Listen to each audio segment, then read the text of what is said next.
So All right. cool. All right, Well, everybody. We're here another segment of Military Mondays. I'm your amazingly handsome host. That's right, me, Matty D or Matt Dillingham. And I have a good host on today to talk about some fun things. And before we get into that, I want to do my little shameless promotion as I usually do. Some of you may know, some of you may not know. I do help people out with financial literacy, some life coaching, some energy work, and also, hey, a little thing called credit. If you like help in any one of those areas, simply type in your browser, whichever one you're using, type in speakwithmatt.info. No need for the triple W, speakwithmatt.info. That's it. Take you right to my calendar, book a free call. And this episode is sponsored by Born to Risk. It's started with another veteran. And it's also a book that I helped to co-author as well. I'm in chapter 39, 140 people. And if you like a copy, please, you can't see it on here, but now you can a little bit. Please reach out to me, get you one. With that being said, I'm done. I have a guest on today with a book, and we're gonna talk about something that may be a little bit controversial. I don't know. We'll find out we go there. But I got Travis. Travis, how you doing, man? Thank you for being on. hey, I'm good. Thanks for having me. Cool, cool, cool. Travis, no, so tell us about who you are, what you've been through, and I know we talked before you have a farm, so Yeah. how'd you go from actually no, let me start back off. Here's an important question. What branch of the military did you serve? And be careful how you answer this because you may get kicked off out the gate. So I served in the Army Reserves from Boo, just kidding. right, from let's see, 94 to 2003 Okay. time. I was inactive reserves for the last couple of years. It was supposed Yeah. to be two, but it took them an extra year to out process me for some reason. But which it is what it is, right? Of course, So, because that point we had were already back in the Middle East because of uh, September 11th. So they're like, yeah, whoa. honestly, I'm shocked that they didn't try to call me back because I was already in an inactive readiness reserve position, Yeah. and which makes me kind of think that they probably already knew that I was damaged, but who knows? I mean, that's speculation, right? So Right. Exactly. I was honestly shocked that they didn't call me back, especially since our area of operation was the Middle East. So Oh wow. yeah, it's just one of those things that makes you scratch your head, and so but yeah, You're so it was 94 to 2003 is when they finally got rid of me. like you're done. All right, cool. Thanks. Bye. Peace. All that stuff. How'd you end up joining the Army Reserve? What was that like? Okay, we're back now. No, I was asking when Oh, you what made you get into the Army Reserve? Did you always want to be in the Army, or was it just like circumstance? That's the option. That's what I'm going with. yeah, no, well, my dad had served in the Navy, and he he kind of didn't want me to go the Navy route. But I always kind of was in the position where I wanted to serve in some capacity or another. And at the time, I wanted to be a chiropractor, and there was no real avenue for you to become a chiropractor in the Army.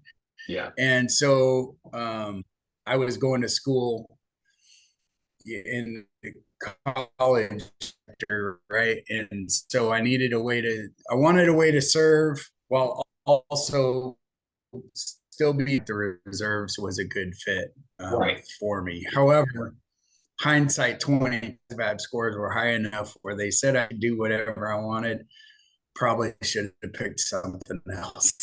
Up in civil affairs, which basically we work hand in hand with psychological operations in the special operations forces, and you basically help like create a favorable government to the U.S. right in the host nation, and you work with the civilian populace, and you make sure they're out of the way, or you make sure that they're taken care of. You make sure that all the US propaganda is put out there and that kind of stuff. And, we try to make ourselves look like the good guys as much as we can. And that was basically the job in a nutshell.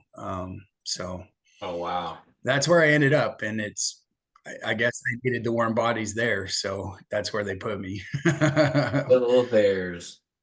Wow. Yep, civil affairs. And so I think a lot of people, there's a misconception of what civil affairs is. I know I've gotten some flack from Army guys who clearly didn't quite understand it. It was almost like they thought that it was the legal side of things, like JAG or something like that. And that's not Right. it at all. Yeah.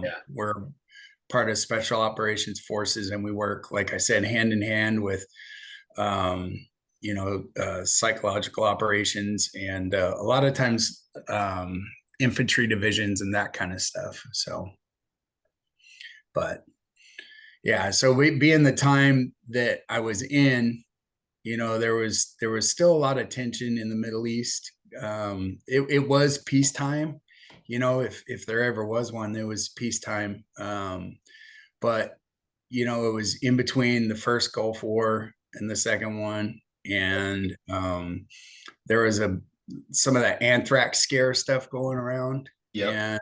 and so the Department of Defense, and I think it was like 98, 99 timeframe, mandated the anthrax vaccine, and that's kind of what put me in the position that I'm in today. My dad had warned me. He was pretty high up in the Bremerton Naval Shipyard at the time. Mm-hmm. Had his connections. He worked on nukes and stuff like that. And, Wow. he was like, "Don't take it." And I'm like, "Dad, they're telling me that they're going to court martial me if I don't take it. So what do you do?" Yeah. And so I followed orders, and been paying for it ever since. We'll get into that. Yeah, yeah. Well, But that's how I got into civil affairs in the Army Reserves. Is wanted to be a chiropractor. wow. Did I become one? No. I know. It's like we joined the military and we're like, I want to go for this. And it's like, well, you get this. Like, okay. And then you're like, well, maybe I'll still want to do what I want to do. And then you end up going on some other crazy Yep. fun Yeah. adventure, which is insane. So Life is a way of taking you its own ways, that's for sure. So that is very, very true. yeah. Okay. And so now you did that, and fast forward to now you have a farm. Now, is it like a Yeah. farm like your own food and stuff? Because we spoke about it, I don't remember. So is it like a farm for food, or did different type of Well, I'm trying to grow my own food, but I'm not very good at it. I grew up and was raised in Washington State, and I grew up in a fishing community, right? It was a small fishing town called Gig Harbor, Washington, and farming. It's out there, but it's not a big thing. You know what I mean? And so I don't really know what I'm doing, but I but you're knew that. doing it? Yeah, I knew that I needed to get out of Washington State because of the cluster of people, and just it wasn't good for me mentally, and so I needed to get in a more rural setting. And my wife inherited some land here in Kansas where she grew up, and we got married in 2016, and we visited here for our honeymoon. We just took a camping trip. Like, we hooked up our travel trailer and down the road we went, and we ended up in Kansas, and I fell in love with it. Just the people reminded me of more of what it was like when I grew up. Everybody's waving at everybody, and people were nice. They didn't greet you with the one finger hello. They treat Yeah. you with the index finger saying hello. Right. Yeah.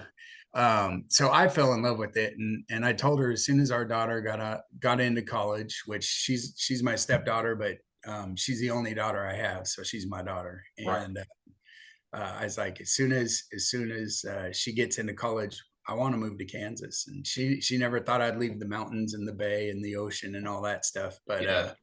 to me, it was more important to get into a better frame of mind, I guess. And so we inherited 32 acres here in Kansas, and I started a chestnut tree farm. Okay. And so I have like 58 chestnut trees. We're putting up more all the time. And That's actually going pretty well. They won't produce nuts for a couple years, but Really? yeah, so far the trees are doing great. So and it all stemmed from I knew I wanted to do something with the land, right? Yeah. Something productive. And I did some research, and apparently there's a chestnut shortage here in America because of some great chestnut blight that happened, like I think in the 80s or 90s. The Playa of the Chestnuts Yeah, that it killed a nobody lot knows of the about. chestnut trees. So I was like, and they've been importing it from China and stuff. And it's Oh, like half of wow. it's rotted by the time it gets here. So there's a real big need for it. And so I was like, you know what? If there's a need and I got the land, and it seems like they pretty much take care of themselves. I mean, I hooked up like a irrigation system to them, but other than that, they do pretty well on their own. And so that's what we did there. But growing our own veggies and stuff hasn't really worked out for me like I thought. So I have faith in you'll be able to do because you're better at I'll figure it growing your out. own food. Yeah, because it's clean. Yeah, yeah, Use absolutely. nature. So okay, so let me ask you. So when you get when the chestnuts start producing nuts, like Yeah. what are you gonna what do you do So, with chestnuts anyway? I know, but like, do people eat them or do you just? dude, yeah. So there's all different things that you can do with chestnuts. They use them for beer. Some people ferment beer from it. Oh, Some send me people, some chestnuts. I can ferment my own beer. I appreciate you. I'll give you my yeah, yeah, right. Hey, I I knew. want chestnut beer because Travis. It sounds good, So doesn't it? yeah.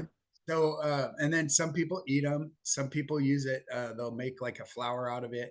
It can be used as deer attractants for hunting. There's all different kinds of uses. We're not quite sure which avenue we want to go yet. Um, but I think what we're probably going to do is figure out which way is going to be more lucrative, obviously, and go that route. And you know, some of it's going to require buying extra machinery or Yeah. something like that. So it'll all be taken into account.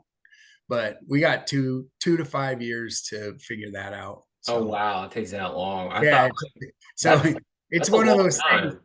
Yeah, it's for those that are familiar with Washington, it's like Weyerhaeuser. They plant trees,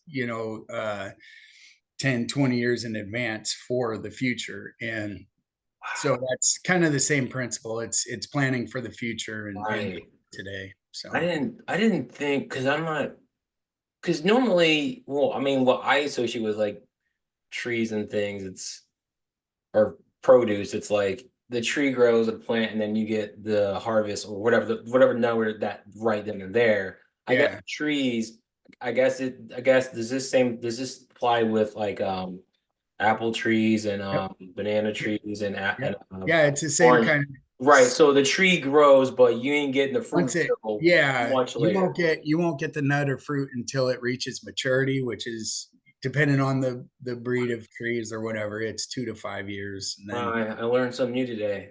yeah, and then they'll start, they'll produce a little bit, and then the next year they'll produce more, and then once they get into each chestnut tree will grow about 150 to 100 pounds of chestnuts each tree. So it's quite a bit. Wow. Okay. Well, I should if you have a business opportunity, I'll invest into your business opportunity and There we I'll fund it. go. Go for it. All I want is the money back and some free chestnuts every now and then. That's all I care about. There Okay. you go. Good. Send me a whole bag, 10 pounds. I'll be like, well, we got some work to do with this. I don't Yeah, care so what it is. We'll make pie or something, eat it. I don't care. yeah, right. Crack them over with a beer. Who cares? It's like, cool. Yeah, So, yeah. yeah, I because mean, we've even thought about having like around because the town we live in, like, so we're just outside of town, but we're considered part of the town, and yeah, and it's like 250 people, and so it's a real super close knit community. And we've even thought about once we're getting the nuts, we'll host some kind of like nut festival. chestnuts roasting on an open fire Yeah, type yeah, yeah. I was of during the just thinking that. Like, holidays. I'm like, I've heard more. I'm like, Tesla roasting open fire. Yep. I remember hearing this kid going like, "What are you doing with that?" Like, I don't understand. Like, I was like, "Okay, that's great." Then I was like, "Ooh, toys." Yeah. It's Well, just and I guess like I've never personally had chestnut, so I neither have couldn't I. tell you. But you know But what? Now because of this, we're forever connected. Because you used to have a chestnut farm, and now I'm going to hound you for the next yes, 5 years ago. do it. Do we have a harvest yet? Do we have a harvest yet? Like, what's going on, bro? Like, I need Yeah. food. My grandma, I forget if she said it was in Germany or somewhere in Europe.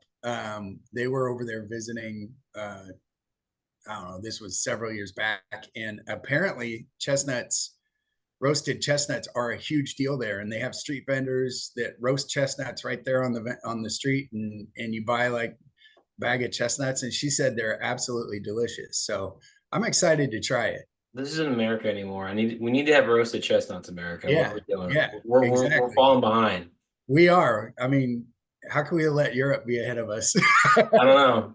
We came out with Team America. Now we don't have chestnuts. I need Yeah, those two things and I'm good.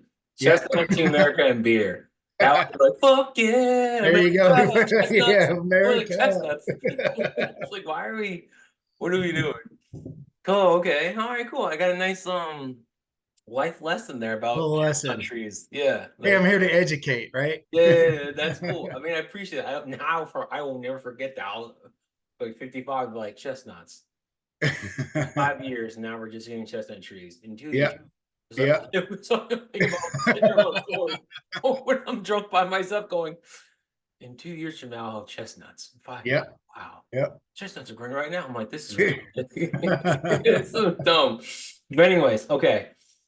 So getting to the part that is a little bit controversial. I know we talked about this before. It's been a minute, but you had to take the vaccine for the anthrax. So apparently this whole mandating vaccines is nothing new. It's only new because when COVID happened, it went from military to everyday life. Exactly. Prior to that, I mean, you know what though? I did, yeah, because I started in the Marine Corps and we had to take the flu shot. I didn't see it as a mandate because I was like, I don't need this shit. I don't get the flu. Fuck it, who cares?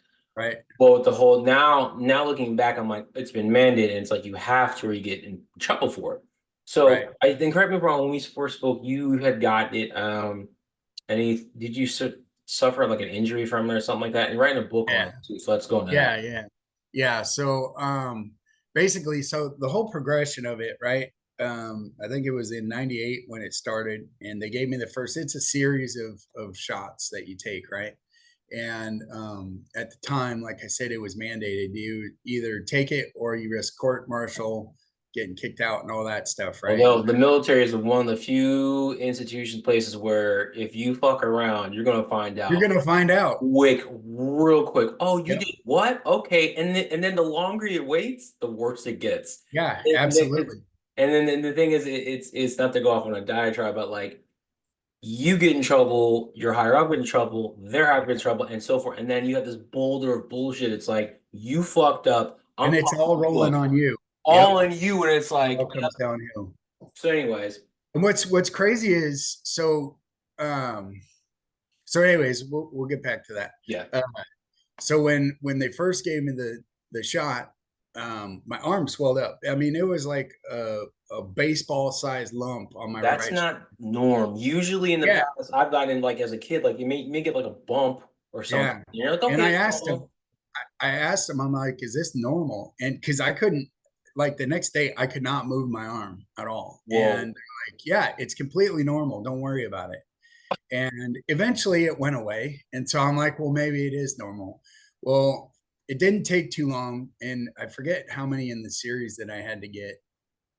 I want to say three, but yeah, that was a long time ago. Let's make it But 5 because it sounds like a cool number. yeah, there you go. Make But it almost immediately, like I became hyperpigmented. So like my skin darkened like crazy. I'm saying within a couple months, right? cool. And I mean, I was way darker than you are now. And I was like, for example, one of my trainings that I had to take, well, I didn't have to, but I got to, was they sent me on a language immersion training in Martinique, and because I spoke French fluently at the time, Okay. and uh, so it's one of those things that goes hand in hand with civil affairs. Is you got to Yeah, speak yeah, other, yeah, yeah. Yeah, it makes sense. and so I went there. Well, 90.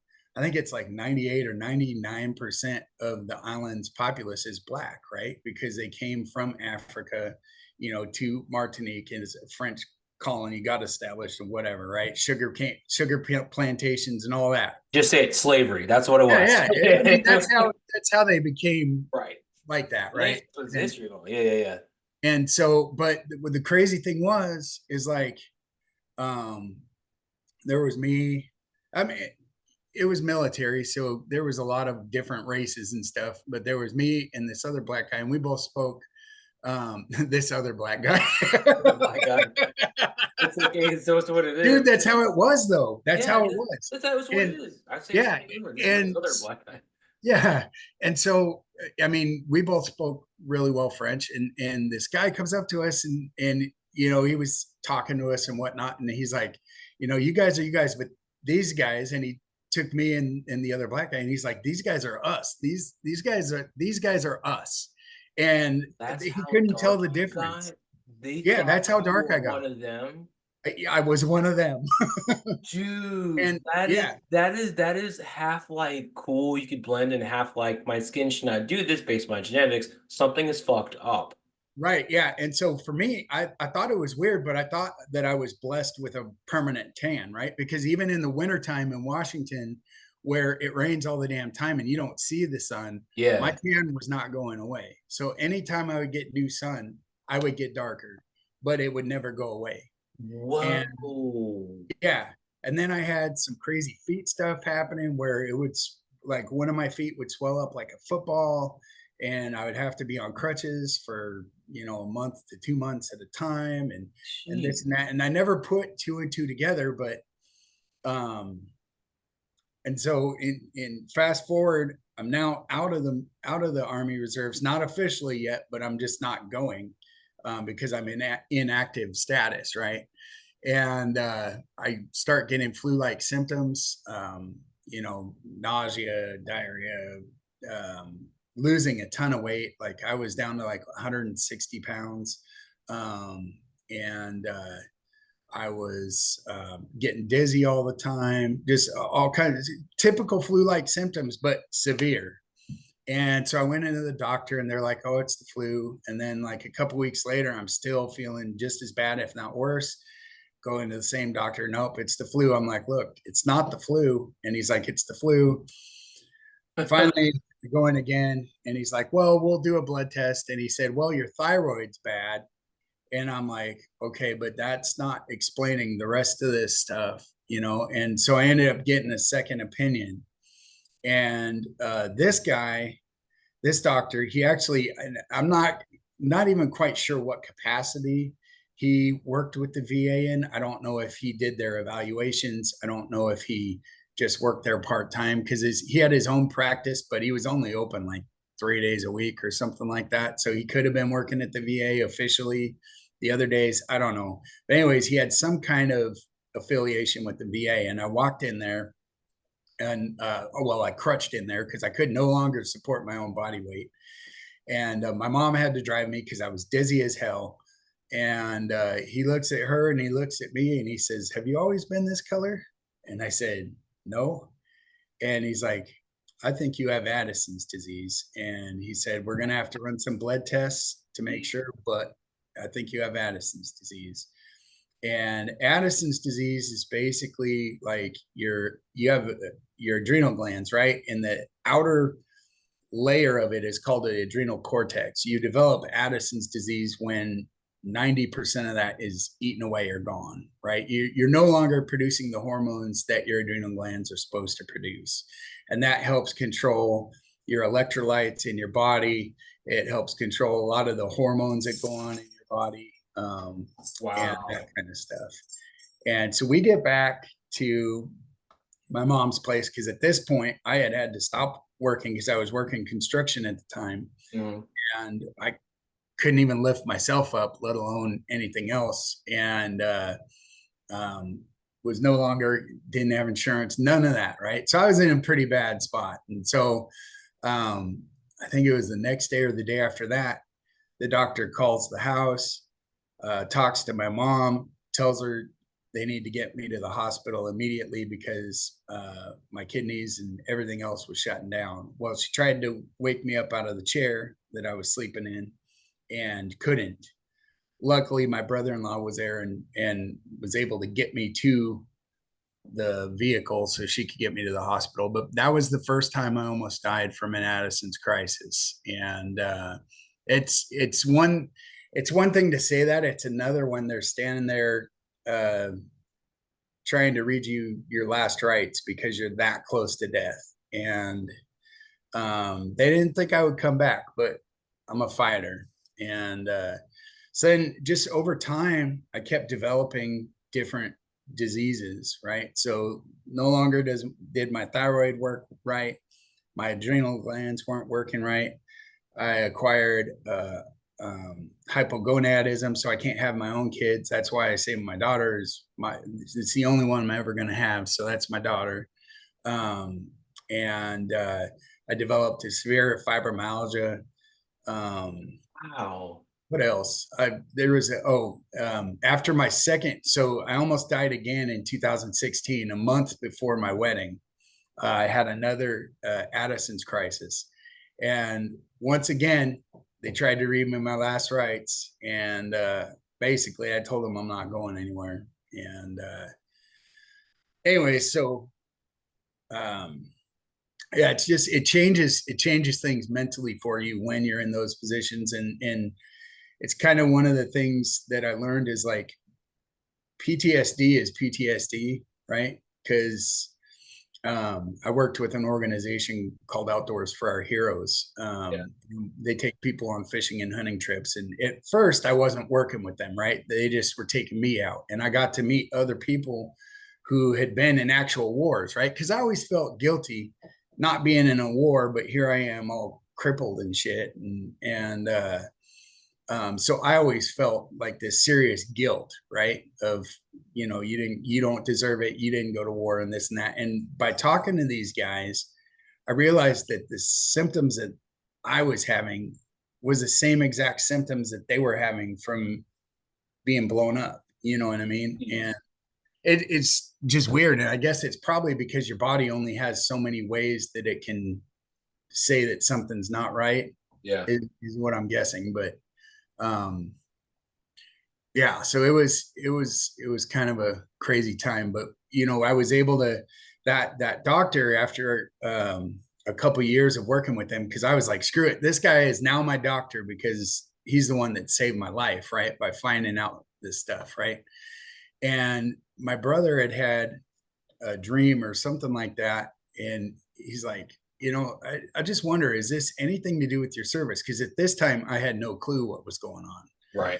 And so I'm like, I don't know, I'll ask my doctor. And so I asked him, is it something I could have picked up in Martinique or, anything? And he's like, well, no, it's not something you pick up. And I was like, could it have anything to do with the anthrax vaccine?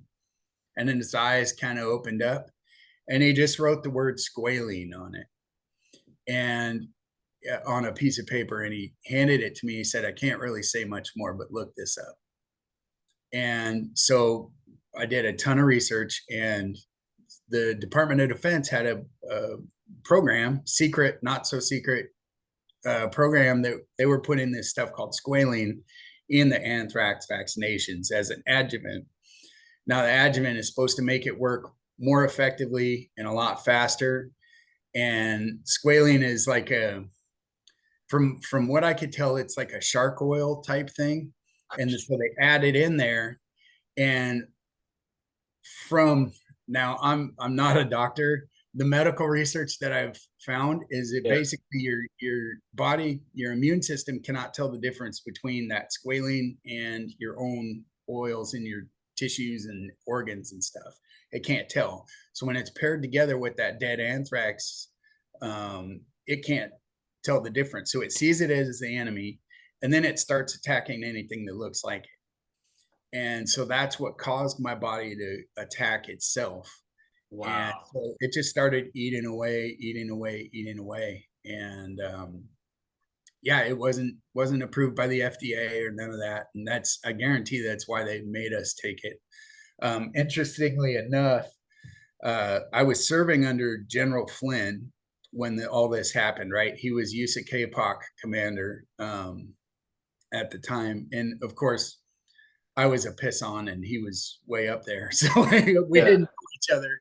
But he was here in Wichita this year for the release of his movie. And so I'm like, you know what? I'm going to buy some VIP tickets. I want to know if this guy knew what was going on, right? I wanted to kind of get a read on his face of whether he knew. Did he look guilty? Did he, you know what I mean? I just, for my own, um, I don't know, peace of mind, I guess I wanted to know. And so I got one of my books out and I signed it and you know, just wrote a thank you for your leadership, blah, blah, blah. And I went up and I met him and I shook his hand and I gave him the book and he looked down and it's pretty, I mean, it doesn't say anthrax vaccine, but it's pretty obvious. It's an American soldier. It's got syringes on it. I got a copy of it here. I'll show you guys in a minute, but it's obvious what it's about, right? Yeah. And he looks down and he said, "Friendly fire, huh?" He said, "Isn't that right?" I'm like, so he knew what was going on. I don't know how much of a part he had to play in it. But I think that, or maybe he figured it out afterwards. I don't know. I didn't get much resolution there, but at least it was validation in my mind of what had happened to me. So, and then let's see, in 2000, late 2010, maybe early 2011, after I figured out with my doctor that this could potentially be related to my service, I put in a claim with the VA, right? And I was like, screw it. I'm like, I feel like I could do this myself. I had gotten like a stack of research like that, and I put it in a package. I sent it to the VA, and I'm like, screw you guys, you know, here's all the proof. Right. And they gave me 100%, no questions asked. 13 months later, it was super quick. And I'm like, okay, so they're just probably trying to shut me up or something. And but yeah, so that's that's how that all came about. Lovely story, huh? That's a lot. Yeah, it's a lot to process. And then the sheer sense of betrayal that you feel, like, because I wanted to serve in the military. That was my choice. You know what I mean? I know you know what I mean. And nobody made me. I wasn't drafted. I wasn't, you know what I mean? That was my choice. I wanted to because I was proud of my country. I wanted to serve. And to turn around and find out that our own government would do that, it weighed so much on my heart and on my mental uh, health, I guess. You know, it was tough to take, and I ended up having to seek help, which Outdoors for Our Heroes was a really big help in that because they encouraged me to do it. I had Yeah. started like seeing a psychologist, but I was like, man, this stuff is crazy. She's telling me to talk to myself like I'm a 2-year-old and this and that. And I'm like, this is bullshit. It's not going to work. And Jason, the president, he was like, hey, just give it a try. What's it going to hurt? Give it a try. Cause my marriage was almost over because I mean, just, I was angry at everything and everyone. Right. And it was a bad time in my life for sure, but I pulled through. So Yes, you did. So, wow, this has me thinking about quite a bit now. Because there was another lady who I spoke to who she's also a veteran. I think she said the same thing you did in in sense of, or in the category of like, the military is the first, people in the military are the first tested on for these new vaccines and things. We don't know any better. We're like, okay, cool, you're supposed to get it, and then you go on your merry way. And hearing your story just now is like, now I think back to like, I've been fine. I mean, it was just a flu vaccine. I didn't get anything new. It was the one you got to spray it, and I was like, okay, whatever, I don't care. right. Yeah. But now I'm like, But what's in in it? boot camp, how many things did they shoot you up Oh with? yeah, that's right. I remember boot camp, like, You remember standing in line and and they're it, just, yeah, and yep. I'm like, okay, and I'm like, oh God. I know before I went to Martinique, they made me take the smallpox vaccine as well. Yeah. I've heard some bad stories about that too. However, I was already sick at that point. I just didn't know it. So I know that I could trace it back to before the smallpox vaccine, and Yeah. the anthrax one was the only thing that really stood out. It was one that they had given to us alone, right? Because it was a special deal. It wasn't part of any basic training. It wasn't part of any normal. It was, hey, you guys are lining up and taking this, and so that's You're how the I was guinea able to pigs. trace it back. Yeah, you are the guinea pigs. Yeah. And you're like, cool. And this is before the whole anthrax scare, and after September 11th happened, then it Mm-hmm. was like, Yep. there are probably a bunch of people that took the I don't think they even mentioned ever anyone having to take a vaccine then, because I was in high school when that happened, and so I was in the military, so the news didn't talk about anyone taking the vaccine, and I guess government employees, which probably to this day the people who took it have injuries from it that they have probably, I don't know, maybe they're still trying to get help for it, but with the whole COVID thing, and that's the new Right. thing that's happening. That's going to happen. All of Yeah. this from that. So vaccine injury is a real thing. And I always believe it have, Mhm. but like to hear someone's story like yourself talk about it, it's like, here's the thing. And I'll say this too. I remember, was it 2020 or was it 2021? Like, yeah, I think it was 2021 when the vaccine was out, all of them. And I don't know, it was what news station was it? Was it a local one? It was some news station in some area, and they were asking for they opened a can of worms. So like they're like, let's ask for all the bullshit and all the bad responses. They set up a post. Do you know of anyone that refused to take the vaccine and got COVID and died? And I went, oh, that was a very stupid post. And they said, thanks. And the vast majority, if not all of the responses were, my friend took it, they died. My wife took it, got some injury. So and so took it, they died. It was like either the person died or got damaged. And I was like, Yeah. what do Yeah. you I think you're know. gonna get? It was just mostly all injuries or deaths.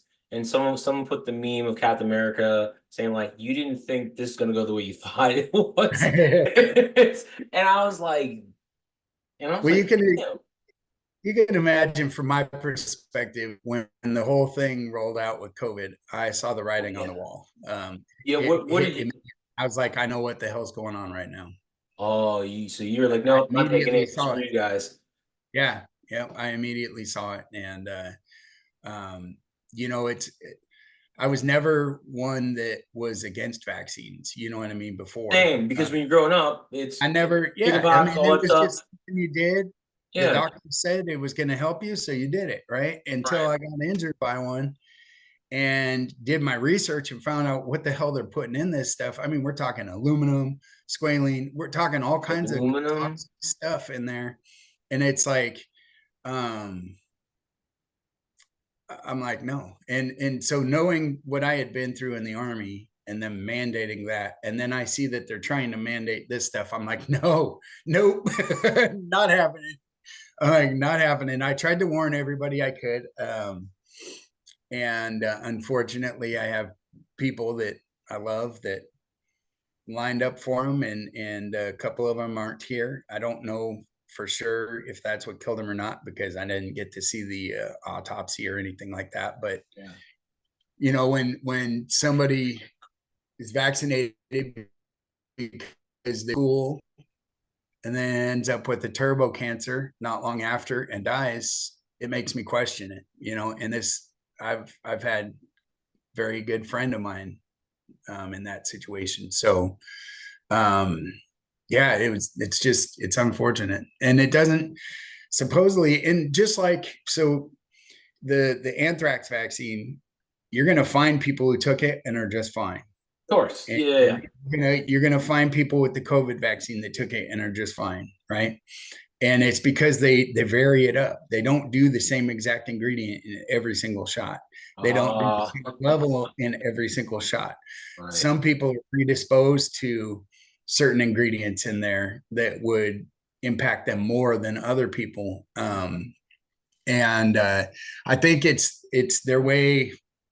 I don't want to get too conspiratorial here or whatever, but I think it's their way of doing it without completely exposing themselves. If every single person died that they gave the shot to, Oh, they'd be then toast. They'd be it like, would be, yeah, it would be over, right? And so, um, yeah, it just it's one of those things, and maybe I'll give them the benefit of the doubt. Maybe they thought that they were doing the right thing because it would work better and faster, but they didn't do the research to back it up. And I don't know. I don't know. But all I know is that it completely destroyed my physical well-being, my mental health for quite a while. And I'm starting to make my way back from that, which I'm hoping to get around to writing a book about that. yeah, But it's taken quite a while. I mean, you got to figure 2003 was the first time I almost died from it up yeah. until now. So that's what year is it? 2024. 21 years of being sick. It's going to take quite a long time to reverse that. Yeah. And so it's one of those things. But yeah, um it's been a crazy ride, I'll tell you that much. But so that's when I felt like I was led to write the book that I did about my experience, is because I know that I'm not the only soldier out there. I've talked to several people who are in the same boat as I am or were. And one of these gals that I became good friends with, her name's Sarah Boyd, and she's the president of operations. Yay. I talked with her. She's gonna be on my show too as I well. told her to get a hold of you. Yeah, So okay, thank you for that. So yeah, I yeah, talked to her and I was like, you have to be on, we're gonna do it. And she told me that she she's is a trying to wealth speak of to other knowledge. podcasts. They're like, no, and I'm like, no, fuck that. You're gonna be on, we're gonna talk about it. We're gonna Yeah, show it. yeah. She is a wealth of information. She was in military intelligence beforehand, and she's one of the rare few that it actually affected her while she was still in, and she was diagnosed with it while she was still in. So, um, there's a lot of us that started getting sick. We get out, you know what I mean, and then we're left to our own devices and putting everything together on our own. Right. And, so, but yeah, she's incredible, and she's a fighter, man. So she would be definitely worth talking to you. But no, she's coming on. I forget what day, but that'll be a good episode. Yeah, that'll be a Yeah. good one. So you have your book. So Yeah. what's the intention with your, I mean, what's the goal of your book? Like, what are you trying to do? Is it just to like let people know this is out there, or like are there action steps to take? Is there like, the book is one step in a goal of making some sort of organization, nonprofit? I don't know. No, no. I think there were pretty much two main goals that I had in writing the book. One was the number one thing was to try and reach other veterans that are in the same situation as I am and let them know that they're not alone Yeah. in their struggles, and just kind of help step them through the things that I did to get on the right path to Yeah. recovery, right? And that's going to be the second part. So like I said, when I write another book, that's going to be, I'm going to take it from, okay, this is what happened, this is how I started getting better, and then I'm going to finish it up, because I've come a long ways in reversing a lot of the damage that's been done. Yeah. But and then the second thing is getting the information out there, because people just don't know about this stuff. You know what I mean? And unfortunately, I wish I could have gotten it out before COVID hit, and it would have blown up. I released my book. I think it was it was right around that COVID time. I mean, I think COVID was already out. Um, if I'm not mistaken, COVID was already out. But so the whole vaccine I feel like the book got suppressed because it got wrapped in the whole stigma of COVID and pushed down. And so I think it was all in timing before people were ready to accept that, okay, this stuff happens. You know what I mean? I think people are open up their eyes to it, but basically it's to it's to help expose the fact that this stuff is going on. Our government is using us as guinea pigs, and especially us military people. And just most people aren't aware of it. I remember back when the whole controversy of taking the anthrax vaccine was happening and they were telling us we had to take it.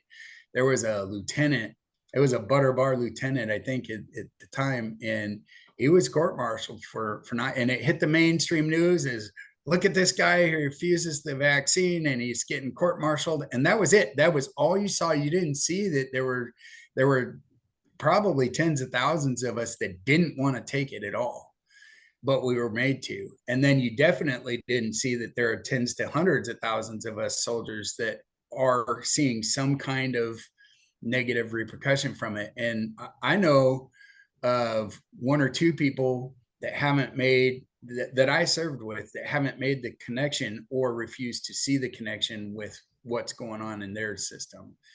And so I know one of my gal friends, this was several years ago, but she had like some kind of lady cancer or something going on down there. And she asked me if it was linked. And I'm like, I cannot find a direct link to it in my research, but I'm not saying that it can't be causing it, because it affects everybody differently. Right. Right. And then another buddy of mine, he was having all kinds of issues, but at that point he was pretty high up in the food chain and he was not willing to see it. So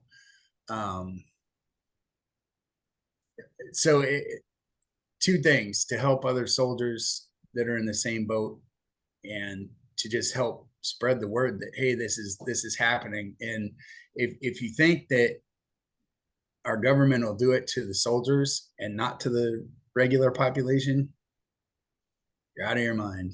And it's not the first time. Back when they were developing the atomic bomb and stuff, they would set the bomb off and send soldiers out there with a vest and a helmet on to see how the radiation affects them.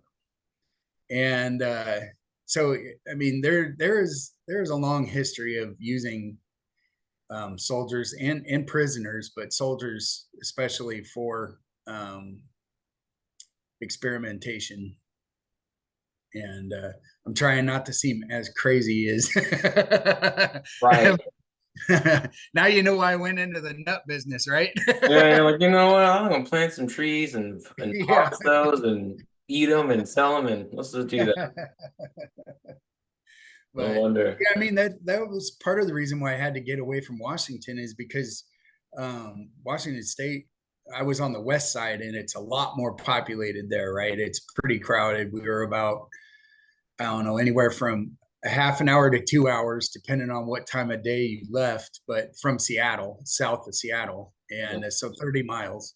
And, it just, with all the mental stuff I was going through with the PTSD, depression, the anxiety, just that overwhelming sense of betrayal, it was too claustrophobic for me. And one of the best things I've done is move to Kansas as far as that mental health thing, because I love it here, man.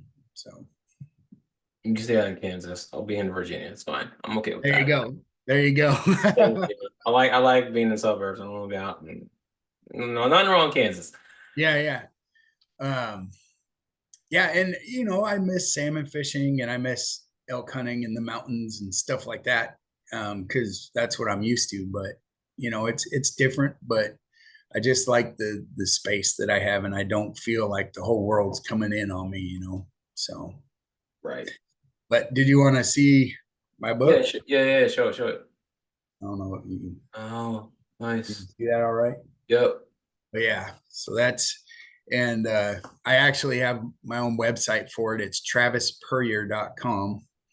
And so it's easy enough. As long as you could spell Travis or Puryear, you should be able to figure it out. Puryear. But yeah, and just it's been a crazy ride. I'll tell you that. I bet. But you made it, and here you I are. did. I did. Let people know Yeah. what the deal is so they understand that this is not a joke. This is a real thing. Yeah. And Yeah. if you are one of the people out there who have gone through something like this, whether you're military and it was with the anthrax vaccine, or let's say you're civilian and affected by some other vaccine or any other toxin that you may be exposed to, right? Because as we know, the veterans have been exposed to all kinds of toxins. One of the ways that I started getting back to my health and is just is getting healthier. I actually followed this program called Energized Health. I don't know if you've heard of it at all or not, but it's it's all about getting your body rehydrated. And I think part of it was every time you have an Addison's crisis, you become super duper dehydrated, Oh right? wow. Your sodium levels drop like extremely deadly dangerous levels, and your potassium level rise. So it screws up your whole electrolyte balance, right? And so that left me super dehydrated. I think I was like in the low 40% of body hydration when I started the program. And men are supposed to be at 60%. And that's just one of the tools that I use to help get healthier. So I don't want you to think that there's no ways. I mean, I know there's other ways of detoxing and stuff like that. But this is what's worked for me. And so just wanted to throw that out there as well, is that there are ways to overcome it. So don't give up. Don't give up, because there's ways to make yourself better. Right. Right. Cool, man. I thank you for being on. It's been a lot. I know you mentioned Yeah. book. I mean, I'm sorry. I know you mentioned your website. Is there any other way people can get a hold of you if they want to? Yeah, you can I have a Facebook page for the book, and a Facebook page for my author Facebook page. And if you go to Facebook and you just search the title of my book, Friendly Fire: The Betrayal of One Soldier by the Government, you'll be able to find my Facebook book page, or Travis Puryear Official is the author page. And I link up, different things in there that I've done. I've actually also written 3 kids books that my wife's pretty proud about, but I think she's I about like the it. only one that is. But I Right. have a service dog. His name's Kane. He's a golden retriever. And basically it was my dipping my toes into the author waters, you know what I mean? And so I made a book about, or 3 books actually, about Kane makes friends, or Kane learns about hunting, or Kane, and so but yeah, you can find all that stuff out. And then travispuryear.com is the best way to find out more about me. I got some other stuff on there. And there's all different ways to buy the book on there as well. And so and I think there's a link to my Facebook page there as well. So, but those are the best ways to get a hold of me. Cool, man. Awesome. Again, thanks for being on. This is Absolutely. whew, this I is a lot. know.